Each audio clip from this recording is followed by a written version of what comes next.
Hi, Kevin. Hello, Jane. Hi. No, nice to see you today. So, what I want to ask you first is, first of all, to introduce yourself. Okay. For those who don't know you. Sure. And my main question, I think, is to ask you about, why did you get into politics? Right. Okay. So let's sum up that first. Yeah, it's a long road. I'll try and make it short. Yeah. So Kevin Hollinrake, I'm a member of Parliament for Thirsk and Malton, which is in a glorious part of North Yorkshire, which was where I was born and brought up. Yeah. As you know, I got into the world of estate agency as working for somebody else and started my own business, Hunters, back in '92, and which we then sold out about 30 years later. We were then a national business. Yeah. And we worked together, of course.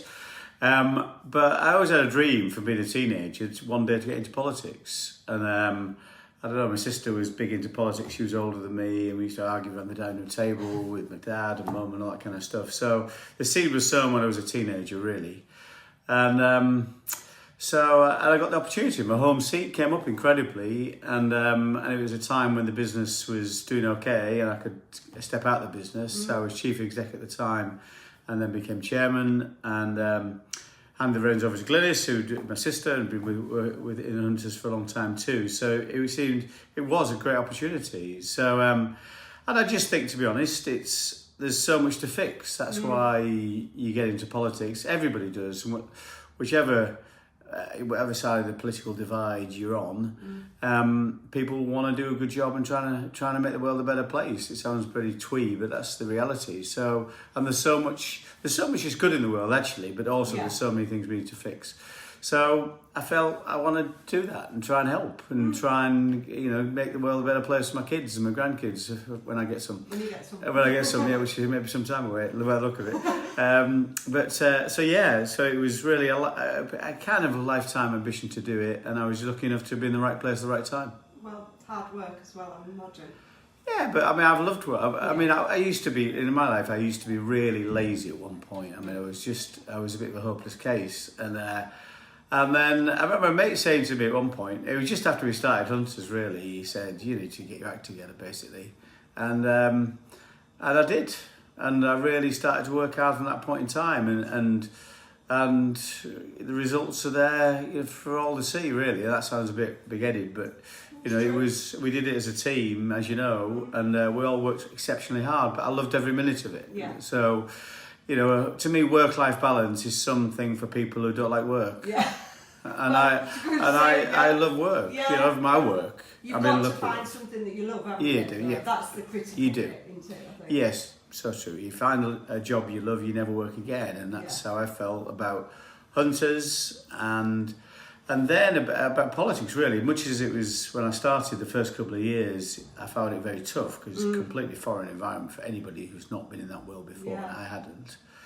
And so after the first 2 years, I started to really enjoy it. And I wondered how hard work could be anywhere else other than business, because it's a 24/7 thing having your own business. But I've got to say, it's a busy world, politics. Like anything else, it's what you make it. People can have a business and not work that hard, and I don't think you get the results if you don't. But same in politics. If you're really, really after meaningful change, you've got to really put the hours in, and it's endless work if you want it. So, Kevin, one thing that's always interested me, first of all, is how you handle people these naysayers, or people always saying, well, if I was in charge of this, I'd do X, Y, and Z. No, he's got it wrong. How do you handle people's opinions?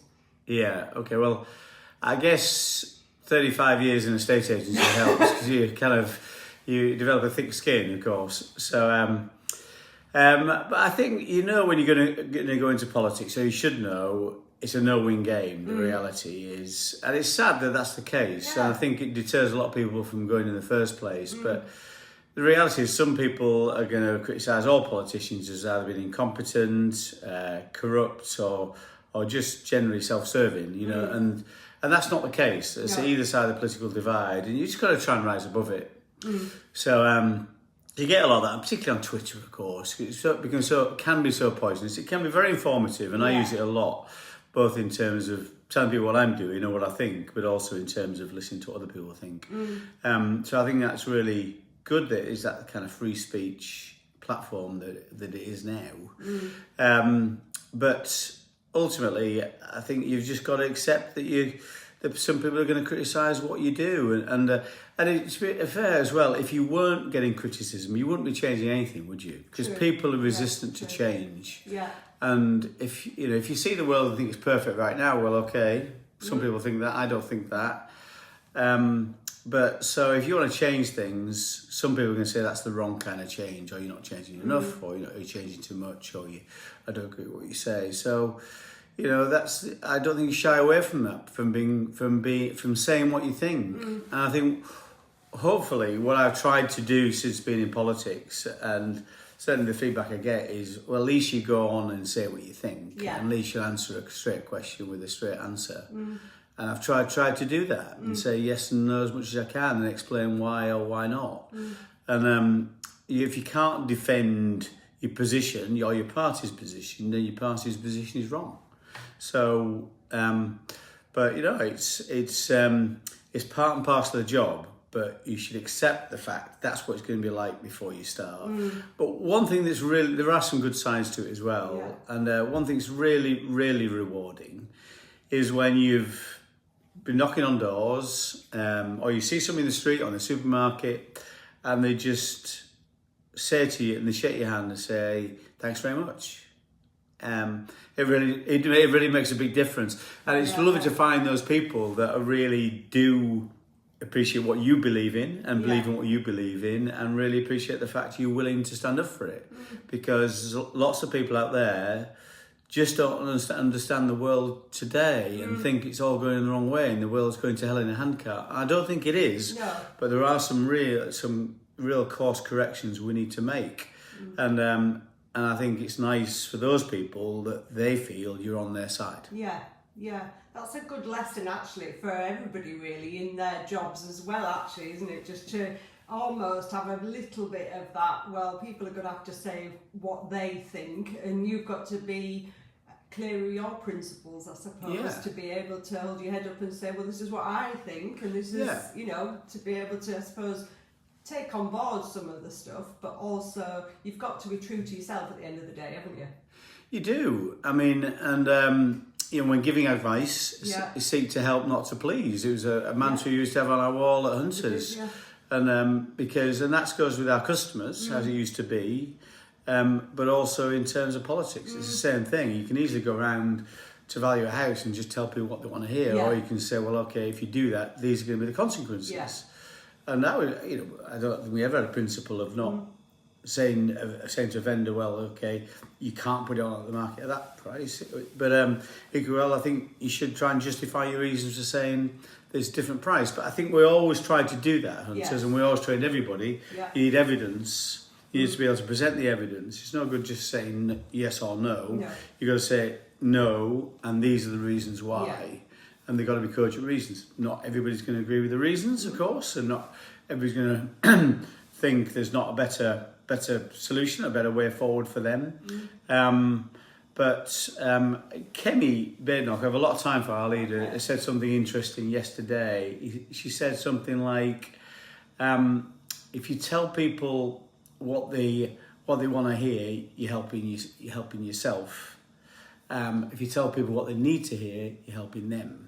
And I think that's really refreshing in politics. It is that somebody's willing to say what people don't want to hear. What they may not want to hear. And because she thinks that's in the best interest of the country and good for her. I think that is good for her. Now, talking about what you're doing at the moment in your shadow role, secretary, one of the elements you're covering is the housing secretary, isn't it? The shadow housing secretary. It is, that's right, yeah. And obviously, because of our shared background in housing, I'm really interested if we look at it from a stop-start, continue or change point of view, what sort of things, let's say with house building, because obviously Labour are saying they've got a massive house building, we need new houses and things. But in terms of their strategy at the moment for that, what sort of things would you perhaps, it's a big question is this, but stop, start or change? Okay. Well, yeah, I mean, it's a job I thought I'd never get. Yeah, because I'm so pleased you got it. well, that's very kind of you. I'm not sure. Let's see in a few years' time. We'll see. But I mean, I think there's been something crazy like 25 housing ministers in 25 years, which is crazy. A lot of those people have very little experience in housing. So, and they always say they probably prefer not to put somebody in a role where they've got experience of that role, because that can be quite challenging for the system and for the civil servants and for the government even, or the opposition, because you're going to bring some different ideas to it. But hopefully my ideas are constructive. Yeah. And okay, let's look at where we are. And we all know we've got some problems in the housing market, and we call it a crisis all the time. There's so many crises, but there are, I think we haven't got a housing crisis. You've got an affordability crisis. Yeah. So, and you particularly got issues with people getting on the housing ladder, which is something I'm really interested in. Good. And but also people being able to, who are on lower incomes, being able to afford to rent a house as well. Yeah. So affordable to rent. So those are the biggest issues. And of course, whatever laws we pass or repeal in Parliament will never repeal the law of supply and demand. Yeah. So the more houses you build, in theory, the cheaper they'll become. Yeah. Now, I personally think the whole equation of supply and demand in the housing market is so far out of kilter that you really can't build yourself cheaper. No. I don't think that. Right. So there's got to be other interventions. But yes, I believe we should build as many houses as is practicable, Okay. as long as they're in the right place. Yeah. And you know, the job and the houses where the jobs are, and also how we protect communities and things like the green belt, and make sure we take people with us when we're building those houses, so there's something in it for them. So if you look over the last 10 years, actually the new housing formations, which is the number we look at these days, and that's not just new house building, that's new house building, it's conversions of office blocks, it's even houses under multiple occupation, Yeah. when you put in a number of flats, conversions for example. So those all add to the stock. We've averaged 207,000 over that 10-year period per year. Okay. That's a record in 50 years, so that 10-year period. And so before people on your looking at watching this today on your channel, say, oh my God, the 70s we're building miles more houses. Well, we were, Yeah. but we were also knocking down loads of houses. So net housing formations was lower then than it is today. Right. Okay. So that's been a success, and it shows we can accelerate housing consents. Now, what Labour said they will do is step up that again. So we've done 1 million in a parliament, 1 million new homes in a parliament. Net new homes. They said they're going to do 1.5 million from a standing start. So we're building, say, 200,000 a year. You need to build 300,000 a year. Yeah. Well. I don't think that's possible in a parliament. I'm not saying it's possible in the next parliament, but it's not possible in this one to get to that level over 5. So in each one of those 5 years, you can build 300,000. At the moment, planning consents are down around 10% year on year. So it's almost impossible.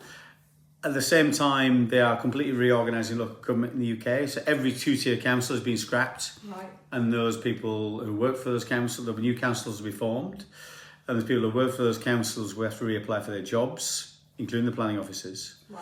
So that's going to cause some Disruption turbulence. And so great the ambition. Some good things on planning in terms of resourcing the planning departments, because that's the biggest issue. We keep talking about reforming planning. Actually, just get some more good planning officers who are knowledgeable, who can give you a decision quickly on a pre-app, and then consistently treat the application as long as it conforms with original advice, the same all the way through. You get planning consents much more quickly. And so Labour's committed to do that. I think it's around 300 new planning officers around the country, which isn't a lot when you spread it between all the different authorities. But nevertheless, that's a step forward.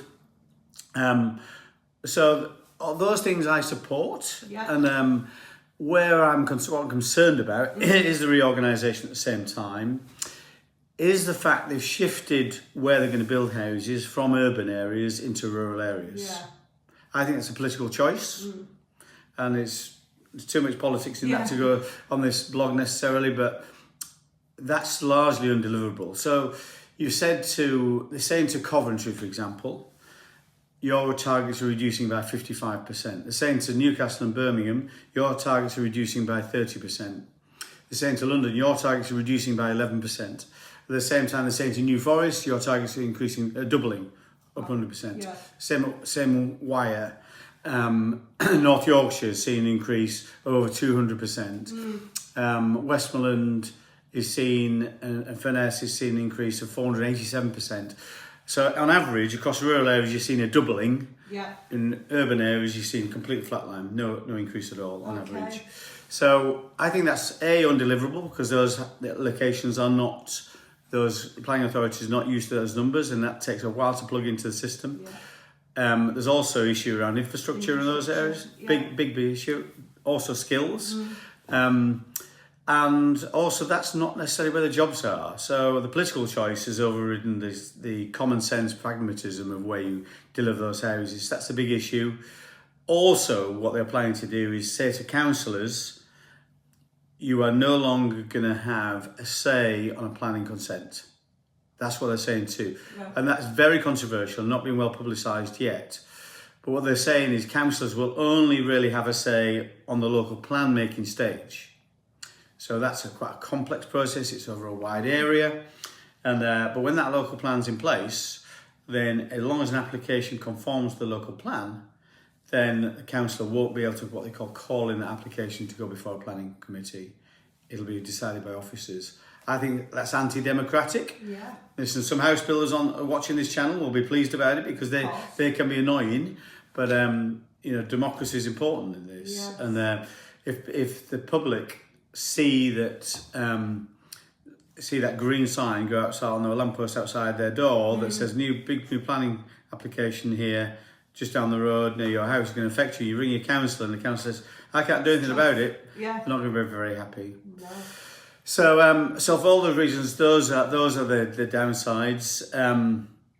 What we would do, and I haven't got fully formed policies yet, but I've got some really good policies that I think will be effective. Yeah. Some really good revisions to the planning process that retain the democracy, but will massively accelerate planning consents, but which we'll reveal details of in the coming months and years. Yeah. That will mean things get approved much more quickly. Years some applications are taking. Yes. Yeah. The other thing is in terms of the affordability issue. I imagine you can't just build yourself to cheaper houses, and it's not a popular policy if you could, because particularly the people who own them already. Yeah. So really, we need interventions on affordable houses to rent at affordable levels, but also affordable homes to purchase. We were doing this through things like First Homes, which is a discounted market sale on houses, shared ownership, things like Help to Buy, things like Right to Buy, things like discounts on stamp duty for first-time buyers. Those things have been scrapped. Yeah. And we would certainly look to bring those things back in. So we've got policy-led interventions, and those properties that are delivered through that should be there for local people. Yes. Critically. Yeah, that is whether critical. To rent or purchase, because then you can say to those people in those local areas when they say, why should we have more housing? Because those houses, affordable homes to purchase, are up to half price. Those houses will be available to your children, your grandchildren. Yeah. That's why. And I think if we deliver that message, housing delivery in local areas will be less controversial. Yeah, that's really, really interesting. And actually, I think keeping it local and like that is absolutely critical, isn't it, for workers and people that are living and working in an area, because they're being here in York, an awful lot of people cannot afford to buy and work where they live. They're having to spend so much travelling in, and the infrastructure to get in almost isn't as it's compounded, doesn't it? So, if you look at where I come from, Easingwold, which has actually moved out of my patch. It was part of my patch, but or Kirby Moorside, it's in my patch now. So you go talk to people occupying the affordable homes, and fine, everybody's got to live somewhere, but often you're meeting people who come down from the northeast or come from West Yorkshire, and you can see why people are annoyed that those houses are not being made available. I'm not saying that local people are locked out. No. It's just that you're probably dealing with a housing association. It's got a regional waiting list. And so they're not those people who are willing to see developments in the local area and not having the benefit of those houses being built for local people. That can't be right. No, it can't. No, I agree. Okay, so I suppose that this is in with this. How would you, because obviously we're talking about renters reform, it's all over the news and things at the moment that's coming. How do you think we balance the rights and needs of private landlords against the needs of housing and renters and things at the moment? Because there's an awful lot wrapped up in there. And if we don't get it right, there's more and more landlords wanting to come out of the market and less homes then. Well, that's a classic example of why this is a no-win game. You can't please all the people all the time because with the fact that we voted against that legislation, we sought to amend it many different ways, particularly for smaller landlords, for example, fixed terms tenancies and carving out student lets and things, which the government rejected lots of our amendments like that, and so we voted against it because. You can have all the regulations in the world, but what use are they if you can't rent a house? Yeah. If there's nothing available. When I started back in the mid-1980s, working for an estate agent in York, if you wanted to rent something, it was a pretty shabby terraced house, damp, dark, wasn't very pleasant, very little availability, because there was no short tenancies, you had permanent right of occupation, you had rent controls. If you wanted that tenant out of the house because you wanted to reoccupy it, you had to buy them another house. You have to do it. And so all these things are coming back from the past. So, and this will mean that landlords are less willing to invest. You'll see the big landlords are fine, the LNGs and the Grangers, all they're a bit annoyed about it actually, but the BlackRocks, all these kind of people will keep investing. But your smaller landlords, the backbone of our economy, the backbone of our party, will be excluded, and that's bad for tenants. So that's why I was against it. I'm not saying there aren't some changes we could have made. I was always a big fan of landlord redress scheme and landlord registration, so that tenants could get redress if a landlord mistreated them. I was never against longer term tenancies, just not endless tenancies. No. And now you've got rights of perpetuity in a tenancy agreement. And at the same time, it takes 9 months to get somebody out of a house if they don't pay the rent. How can that be fair for a tenant with only 1 or 2 houses? Or somebody who's gone abroad and rented the house out while they're abroad? It's bad for mobility, it's bad for so many things, and ultimately, most importantly, really bad for tenants. No, I agree. I think, unless we start to look after some of these landlords, because not all landlords are bad. The majority are really good and look after the houses and things. But if you can't get tenants out, and it's taken those landlords that have mortgages on those properties, they can't afford for endless time just to be paying that mortgage and getting no income from it. That's totally right. So it is a balance, isn't it, sometimes? Well, I mean, look at the evidence. If you look at Scotland, you've seen a decline in the available stock in the private rented sector by about 10%, and you've seen Scotland, particularly places like Edinburgh, have seen the highest level of rent increases in the country. Because again, the lower supply and demand. If you have fewer homes to rent, you're going to see higher rents. That's the reality, and that's where we all go as well. So I want to talk to you about, at the moment, 2025, we seem to be in a housing market that's fairly static, fairly steady, which is good for buyers and sellers actually. How do you think we can keep that, or what do you think's coming down the line? Yeah, it's always difficult to see what's coming down the line, although I absolutely think, if you look at the wider economy, and the housing market fortunes are tied to the wider economy, sometimes actually the housing market leads it. If you look back in the late 80s, or you saw, or 2007, 8, you saw the housing market take us into recession. But normally, they're inextricably linked. So, number one, is the economy going to stay strong? Despite everything Labour's done, they made a huge number of mistakes. Taxing the living daylights out of businesses, wrapping in red tape with the Employment Rights Bill. I still think the economy will stay reasonably strong. It's slowed down, it's not as strong as it would be, but I don't see us going into recession personally, although growth will be slower. And so the housing market is doing okay. It suffered a bit of shock, obviously, with the significant rise in interest rates because of inflation. Now that's going back the other way, so we'll probably see 3 or 4 drops in interest rates, I guess, over the next year or so. And so you see life going back into the market. It was never that bad, but it wasn't as good as it's been in some years.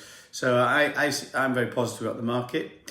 If you look at in terms of where prices are, and there's always lots of talk about house prices and multiple of earnings, the key measure is not that one. The key measure is proportion of income you spend on a mortgage. Right. That's really what counts in the housing market. And that's what's driven house prices in the market. Because interest rates fell over a period, particularly since 2007-8, it made houses much more affordable. Yeah. And that drove price increases. So if you look at the long run in terms of mortgage affordability, it's about average right now in terms of the percentage of your take-home pay you spend on a mortgage. So, and that will probably start to ease as well. So houses get more affordable as interest rates drop. Yeah. So that gives people more spending power. So I think the housing market will stay pretty strong. The best measure in terms of where house prices are generally is the nationwide. If you look at the long run trend of house prices, and there's a measure, I can send you a link to it. You might put it on your channel, and it shows you where house prices are. Are they above or below trend? There's only 2 times ever in the last 40 years they've been above trend, and that's in the mid 1980s, right, and the early 2000s, early to late 2000s. So when you saw the house price corrections, it's below trend right now. Yeah. So I personally think as long as there's no shocks in the economy, no more pandemics or anything like that, although that was quite good for the housing market as it turned out, then I think the housing market will stay strong over the next few years. Yeah.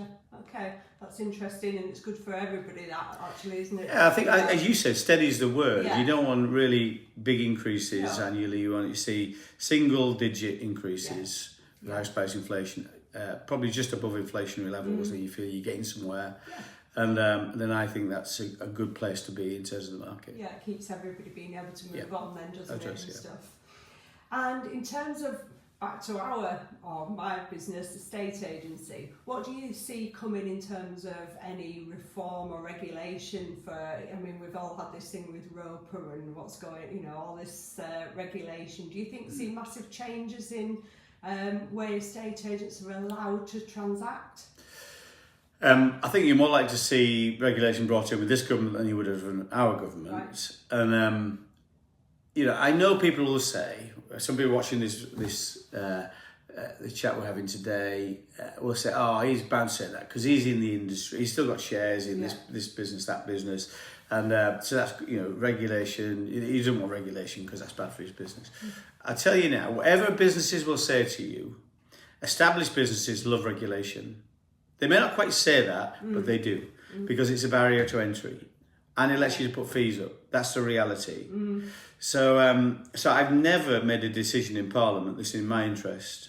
Sometimes they might coincide with the things I've said, but I've never made the policy decision because it's in my interest. Because I think regulation, be it in terms of renters' rights, the way that Labour have done it, or in terms of Roper, regulation of property agents, I think are both bad for consumers. Right.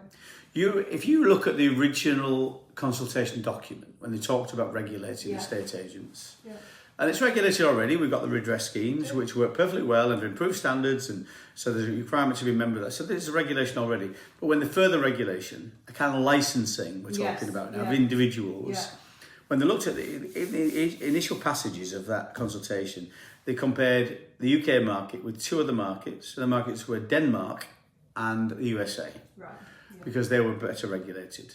What they meant is more heavily regulated. And they didn't say, in their consultation, well, Denmark charges an average of 3% to sell a house, and the US average of 6%. Yeah. Because all regulation comes at a cost to consumers.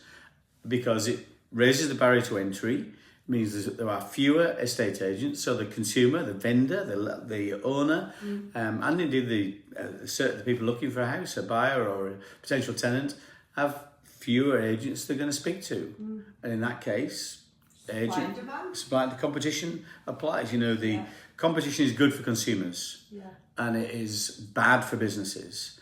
And regulation drives that competition. So work it out from there. Yeah. So regulation of property agents. This is a very good parliamentarian, Lord Richard Best. It's his idea to do this. I've been very clear with him. This is a bonkers idea. It's the wrong thing to do. Yeah. It'll drive out agents. It'll drive up prices. I think it's totally wrong, and it won't drive up standards. Yeah. And if you want evidence of that, I'll give you evidence of that. Look at the FCA. So the Financial Conduct Authority regulates the financial services market. Between that and its complaints body, the Financial Ombudsman Service, the total cost of that regulation per annum is £1 billion a year. £1 billion a year. Wow. And does anybody think the financial services sector is well regulated?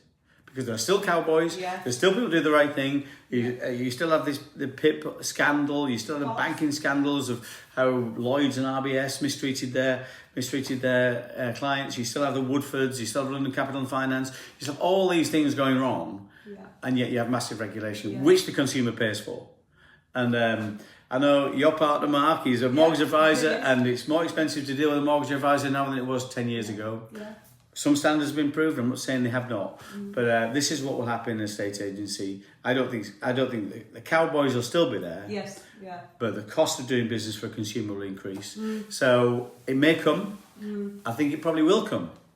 I do support, as I said before, landlord registration and landlord membership of a redress scheme, because that's different from the kind of FCA type regulation, which is where the government, where ROPA will go. There's two types of regulation. There's one called ex ante regulation, and that's like the FCA. And then what they do, they go into the offices of companies they regulate and they check files. Right. Yeah. And you need a compliance officer to deal with all this stuff, of course, and you need somebody to sign up to it, and so all these meetings and stuff you've got to do for the FCA, and they're changing the rules all the time. That's ex-ante regulation. It's box ticking, lots of officials, £1 billion a year. Ex-post regulation is actually regulation by, okay, if you feel you've been mistreated, you go to a body. Yeah. In our case, in the estate agency, it's the redress schemes. Landlords will have to be part of a redress scheme. That is, it's in my mind, far more efficient. And do you know what the best example of ex-post regulation is? It's how we run our whole legal system. It's the courts. That's ex-post regulation. Right, okay. That's how it works. There's no, before Labour, and there's one coming down the track called the Fair Work Agency, there was no employment regulator. Right. Despite the fact that 32 million employment contracts in the UK, there's no regulator. If you're mistreated, you go to an employment tribunal. And the beauty of that is, if you're an employee, you don't want to go to an employment tribunal because your name's plastered all over the papers if you've done something stupid. Yeah. And so there's a natural disincentive. Whereas ex-ante regulation, the FCA, Financial Ombudsman, is actually, it's all done behind closed doors. Yeah. So I'll just pay the fine, I'll just walk away and sweep that under the carpet, move on to the next one. Yeah. And so it is far more effective, far more efficient, and far cheaper for consumers. Yeah, that's really thought-provoking. I've never even thought about it like that, but well put. Well put. You should be a politician. I thought about it. Yeah. And then my last question, Kevin, is again, it's about estate agency. How do you see, because obviously we started together back in Hunters, which was a traditional model originally, but then we started with franchising, people owning their own business. How do you see in the next 5 years estate agent, what will it look like in the next 5 years, do you believe? I think it'll be more distributed. Okay. You know, I think there'll be more freedom for estate agents, if you like. Yeah. And I mean, yeah, there was a time, I started work for a small independent before the big corporates came in, the Black Horses and the Prudentials, all that kind of stuff. Then worked for a business that had been acquired by the Prudential, became part of that massive network, and it became very corporate. And those corporates didn't do a good job in the estate agency. They lost market share, they didn't understand the business, and it all reverted back to independent agents again. Yeah, it did. And although you still see Countrywide and Connell's come out, kind of legacy companies came out of that, some of those are run pretty well actually. But generally, the share of the big agents in terms of market share is diminishing, it's dropping. Because, and there's a number of reasons for that, is that the natural inclination, I think, of people who work in our business is freedom, independence. Tied to an office is pretty inefficient because you know you sat there a lot of time without people coming in, without people calling you up. Particularly this world day and age with technology, people communicate by different means a lot. So why would you be tied to an office? So that's again it undermines the basis of a national network. And you know, you can use your productive time these days because of technology, so you can work remotely, and really, it was the reason we went down the franchising route is because we believe people want to deal with people who are experts in the local area, really knew their local area, and the typical lifespan of a manager for one of the big corporates is like 18 months. Yeah. Whereas if you're a franchisee or, you know, independent business owner, well, you stay there for decades because that's your business. You know, you invest in it, and so I think the natural inclination is the consumer wants to deal with an expert in their local area. There's somebody who knows that the house on the left side of the street sells for more than a house on the right hand of the street. That kind of knowledge. Hyper-local knowledge. Hyper-local. Somebody who really understands the market, really deals with that customer. It isn't just then palmed off with somebody else in the sales progression team or something. You're not saying that can't work at times, but so somebody who really gets that personal care. That's what people really want, and that's something we tried to provide at Hunters. Not always 100% successfully, but you know, we're very proud of our customer ethic and service. But I do think generally that service is better provided by people who are that hyperlocal, as you say, and you deal with that person all the way through. So people like yourself and others. So I see there's lots of different networks that are popping up. Obviously, TA UK, you've got EXP. Investing one myself, called Agreed, and lots of these different networks will provide the mechanisms, the tools people need to make sure they can provide the technology side of it, they can provide the marketing side of it, be it social media, be the portals, all that kind of stuff, but also crucially makes it easier to provide the personal care side of it.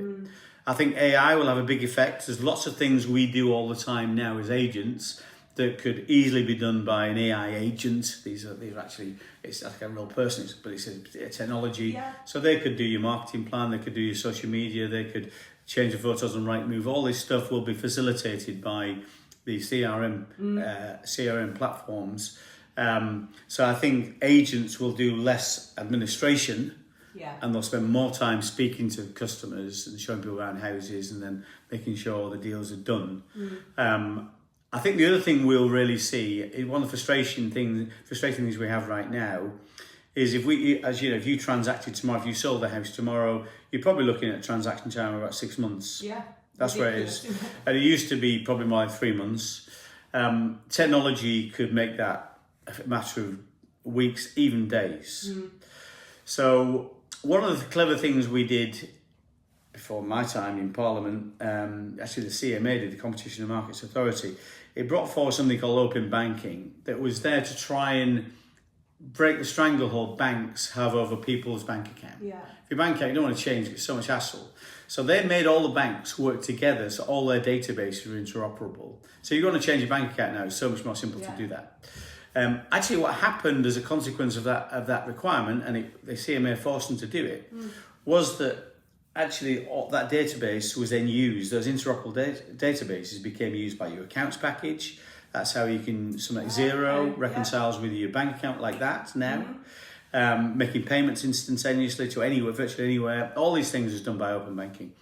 So on the back of that, we thought, wow, what an opportunity this is, because it's created all these wonderful solutions that are good for the economy and good for competition. All these challenging banks have come up, like Starling and Monzo and Revolut have come on the back of it. So what if you did this for the entire economy? And and this came on my brief. Really delighted to say it was. So we started down the track of this smart data revolution. And this will bring open everything, open transport. So you'll be able to book a train from Land's End to John O'Groats, and everything will be done seamlessly without having to buy separate tickets. You'd be able to shop around. You have a marketplace for SME finance, which is critical. You'll be able to buy your mobile phone contract far more easily, swap around, energy, all these things, because all these databases will be interoperable. All the government does is legislate to make them interoperable. Right. Okay. Then what happens is clever app developers come along and say, I can use that data and connect it with this data source. And HMRC and Companies House and all these kind of things. The opportunities are massive. really big for SME finance, which is the big issue for most businesses right now. That's a revolution coming down the track there. But the other area that I pushed us to go into as the Minister for Enterprise, was to take this smart data revolution into house buying and selling. Right, yeah. Housing transactions. So you can imagine if we opened up your software's data, your CRM software, with the conveyancers, with land registry, which is taking 2 years to register a bloody house right now, ridiculously. So imagine all that connected with a mortgage broker, with the lender, all those things are done seamlessly. Seeing each other. Everybody would see each other. Everybody knows what's happening in real time. The transaction could happen in a fraction of the time. And that's what's coming down the track. So what an opportunity. And then you will spend more of your time, your productive time, because any agents watching this, the things we don't spend enough time doing is lead generation. Yeah. And we all make excuses why we don't do it, because it's the hardest yard. So it's so tough. But that's what agents need to be doing. Shoe leather, we used to call it. And that's what agents should be doing, finding more instructions and, of course, finding more buyers and tenants and wherever else you're short of. So that will mean much better service for the client, more competition, better service, more one-to-one care from an agent that really can spend more time with that individual rather than spend more time on bureaucracy. Yeah, it comes down to, it'll be more what customers want is more of a relationship type rather than a transaction type. Totally. Don't they, obviously? Totally. And so that leads us into that, doesn't it? So. Oh, yeah. People don't, I mean, all of us, you don't actually recommend a company, you recommend a person. Yeah. And whether that's a restaurant, that's what makes you feel good. Yeah, the best food in the world, but if the service is rubbish and they don't make you feel at home and welcome, then you don't enjoy the experience. No. It's exactly the same as our experience in terms of people's experience. They recommend us as individuals. They might say it's Hunters, but actually they mean you or TAUK, Gentle, or whoever else. It's about that individual that makes that whole transaction special. And that's where we started Hunters. We started a very simple formula. It was to win in the marketplace, to offer a brilliant service to our customers and to have a lot of fun. Yeah. It was simple as that. And we did. Absolutely did that. We worked hard, but had a lot of fun. We did. Look, Kevin, thanks ever so much for your time today. I really appreciate it, and maybe talk again soon. I'd be delighted to do that. Great to see you. Bye.